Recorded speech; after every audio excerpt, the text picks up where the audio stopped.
and maintain fiscal responsibility? The first thing that I think that we need to do as far as the state budget goes is I need to sit down and evaluate what all they have on the table. Down can definitely do better than what it's doing as far as budget crisis go. I think that when we look at we're lacking a lot of funds. We're lacking a lot of things that could help us grow and be a more productive society. So once I get to Baton Rouge, I like to sit down, review what our funds we have, and try to allocate those funds in areas that we need them the most. Because again, you know, when you kind of look around, you see that we are lacking a lot of things that District 34 should have. Matter of fact, the state should have as a whole. So I think that, again, once I get down there, I want to make sure that I see what funding is available and make sure that we use those funds where it will work the most for us. Thank you. We'll now go to Mr. Carter. Well, fortunately that we have about a $800 million surplus right now. 8 years ago, we were about $1 billion in debt, but it passed the sales tax.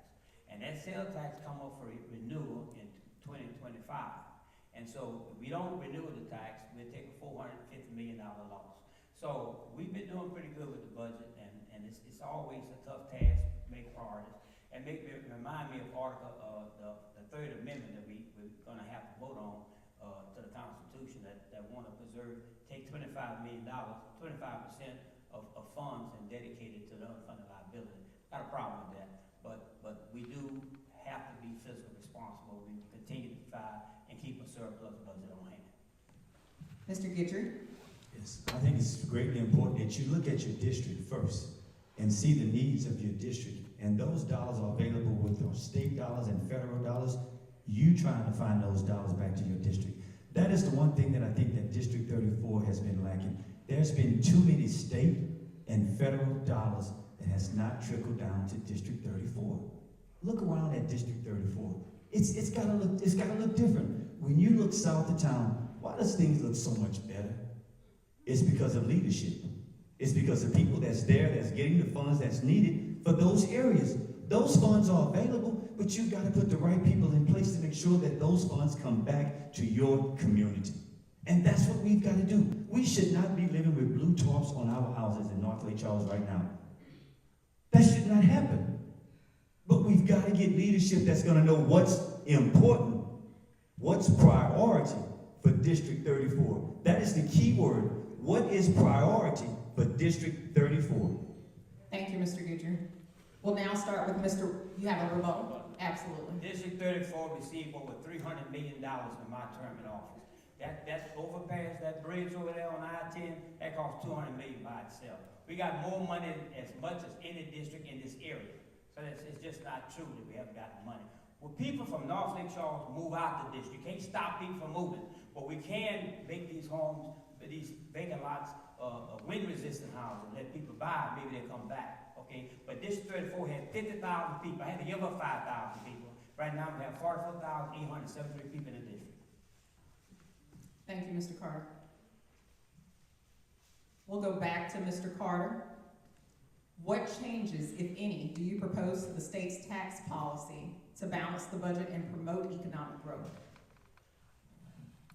First of all, we got to figure out what we're going to do about the sales tax. If we don't pass the sales tax in 2025, now understand, we can only do a tax in odd number of years, not in even number of years. So next year, we're not going to be able to do much about the tax in 2024, but in 2025, we have to do something about it. So we will have to make a position. I'm going to probably end up voting for continuing the tax. But if we don't do it, we take a $450 million dive. We got $800 million, but we don't want to use all our money because the university is going to need help, healthcare is going to need help. So that's what I plan to do. Thank you, Mr. Guidry. Could you repeat the question? Sure. So that I can make sure. What changes, if any, do you propose to the state's tax policy to balance the budget and promote economic growth? One of the things that we've got to do for our communities and for the budget, we've got to create tax incentives for businesses to come to North Lake Charles. I keep saying North Lake Charles because this is what I'm representing. And this is what's most important to me. We have businesses that come to North Lake Charles that may stay open 3-4 months at a time, and they're closed. You never see from them again, they're gone. Why don't we have things in place where these businesses can thrive and grow and help our communities?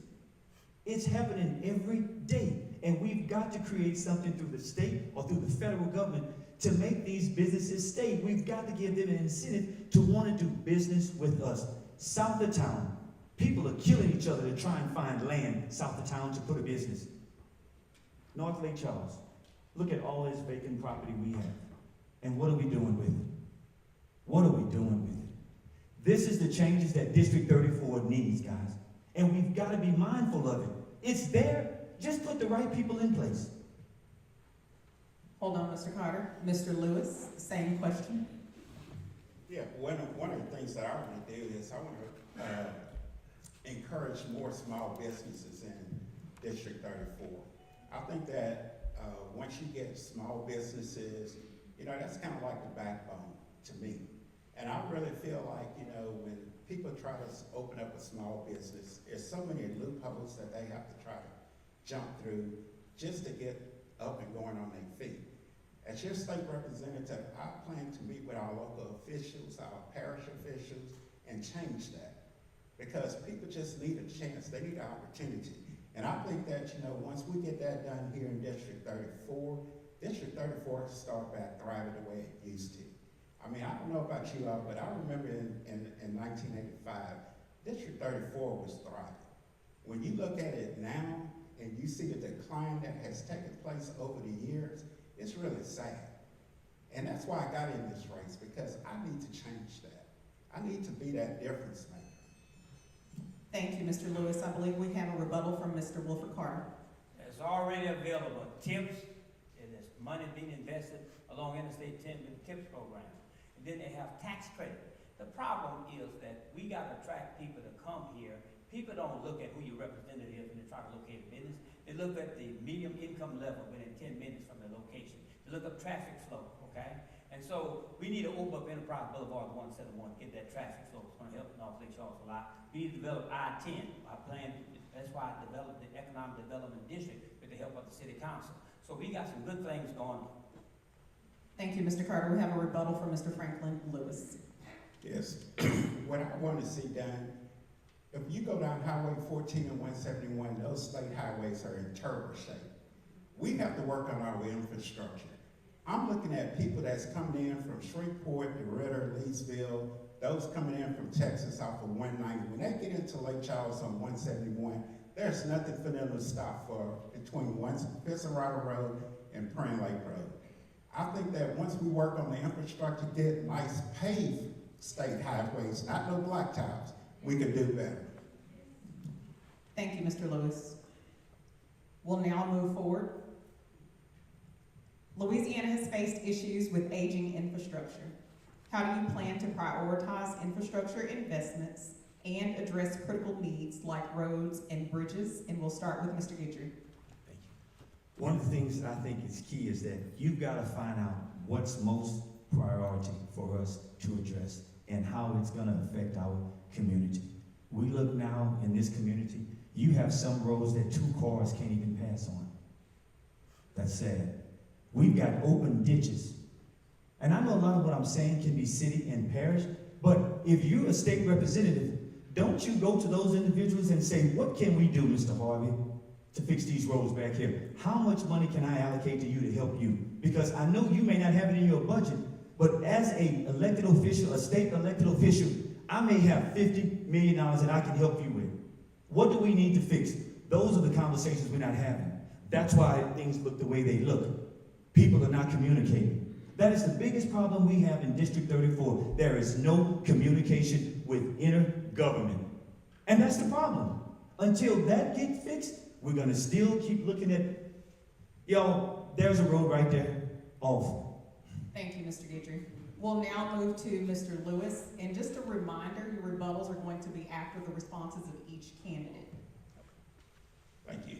Okay, once again, what I was thinking about doing is, I would like to see from Old Town Road to I-10 be 3 lanes going south, 3 going north. I think that if we could open that up like that, just think of the businesses that we can get to come in and move into our communities. Of course, we have to work on getting our citizens back here in Lake Charles as well. But, you know, when I patrolled the streets of Lake Charles, when I looked at how they did Nelson Road, Lake Street, Country Club, McNeese, as soon as they paved those streets and made those roadways as beautiful as they did, all of a sudden you saw businesses popping up everywhere, you saw restaurants popping up everywhere. We can have that here on this side as well. But we have to work on our infrastructure first. So one of my concerns, one of my things is that I'm gonna make sure that I get to working on that because I wanna attract more businesses to our area. When I started in law. Thank you, Mr. Lewis. Mr. Carter. District 34 is about to get the largest infrastructure in the state, $2 billion of